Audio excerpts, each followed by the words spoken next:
Yo! So ayun, what's up mga kamaster? Ang ikukwento ko naman ngayon sa inyo is yung tropa kong si Boss dun sa yung unang sampa ko dati. Pinakaunang sampa ko sa barko. So yung tropa namin si Boss, matindi yun. Sumampa kami, lima kami big boy. Tapos ang biyahe ng barko, Brazil. So excited kami, no? Brazil yung biyahe. Yun yung laging sinasabi ng mga instructor namin sa ano, yung mga instructor natin sa college ba na pag sa ano daw sa Brazil matitindi talaga. Maria Bonita. Yung mga ganyan, no? Tapos alam niyo na yung ganyan, tapos yung parang sinasabi palagi ng ano mga instructor dati na every place replace, every port report daw. So ayun, excited nga kami, no? Tapos sumampa na kami, 5 kami. Unang sampa. So matindi yung ano, parang grabe yung excitement. Tapos sabi ng mga kasamahan namin doon sa barko, yung mga nandun na, yan si Boss, matindi yan. Maniwalat kayo sa hindi. Lahat ng babae niyan dito halos sa Brazil kilala na. Sabi na, hindi nga.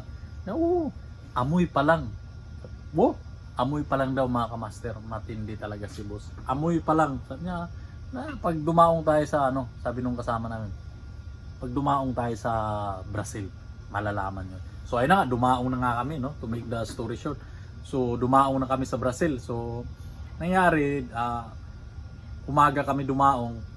Si Boss hindi pa makalabas yun dahil ano yun si Boss yung day work, so lalabas yun siya sa gabi pa. So nauna na yung tropa, ibang tropa nauna na kami. So lumabas na kami nung tanghali, tapos ano duty, so naglabasan na yung iba. So yung iba na iwan, so 6 kami lumabas nun, punta na kami dun. Sinundo kagad kami ni Kabayan, hindi ko makalimutan yun, Paranagua, Brazil. Yun nga, unang ano namin sabak sa Brazil. Pagdating namin doon sa bar, yung kanta Parokya ni Edgar saka Willie Rebellion, doon mo talaga makikita mga kamaster, no? Yung mga babae doon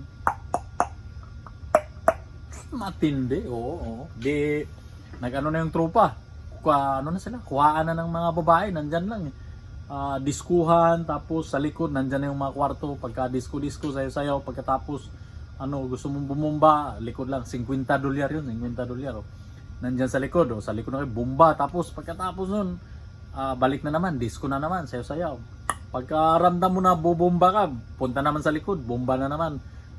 Hanggang ano yun, hanggang sa matapos yung ano nito, mga 5 hours o 4 hours, depende sa ano, kasi babalik naman sa barko dahil duty, di ba? Kaso pagka ano, yung iba, siyempre pag nabigani, mangungutang ng oras yan, sabihin, utang matagal babalik yan kasi na ano doon, uutang muna sa kasama yun, walang tulugan na yun, bahala na, basta ano, kasi tindi nga talaga eh. So yung sabi nilang matindihan si Boss, yan, masubukan nyo na amoy pa lang mga kamaster, amoy pa lang daw. So ayun na nga, di nag-uwian na kami, tapos na bumumba yung tropa, uwian na, di akyat yung isang kasamaan ko, nauna na sa gangway, nandyan si Boss, nagagangway kasi di work, relax lang eh. So, paamoy. So, ayan, pagka ano na nga. At nang malaman nyo talaga kung gaano ako katinik dito sa barko, so ayan na, pag akyat nung isa, inamoy na ni Boss. Sabi, pag paamoy. Bah, si Rofa Mia ito ng Brazil Bah, sabi nung kasama ko noon. Aba, kilala nga, si Rofa Mia daw. Sabi, matindi talaga. Ano yun, mga 2009, mga kamas, hindi ko makalimutan yung sampa. So, ayun. Yung sumunod naman, bali 6 kami lumabas nun eh. Sa barko, ano kami nun? 23 kami na crew. So, ayun, malaki kasi. Di, yung sunod naman, ilan kami 6 kami yung sunod. Paamoy. Sabi, sabi, si Itil Boba ito ng ng Paranagua, Brazil Sabi pa, matindi, kilala pa rin. Tapos bilib na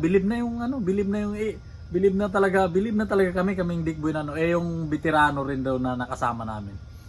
Pag di akyat na siya na yung ito Boss, amoyin mo Boss, baka hindi mo paano to, subukan mo lang, baka bago ito. So di ayun na, umakyat na. Di sabi ni Boss, okay, paamoy. Inamoy ni Boss, aba, bago to paamoy nga ulit. Hindi rin naman ito hindi rin daw si yung sa Viva Hot Babes yung hindi rin ito si ng Brazil bago yan Boss, bago talaga yan, bago yan. Paamoy nga ulit. Inamoy ulit ni Boss, mga kamaster, amoy. aba, hindi, bago nga ito talaga.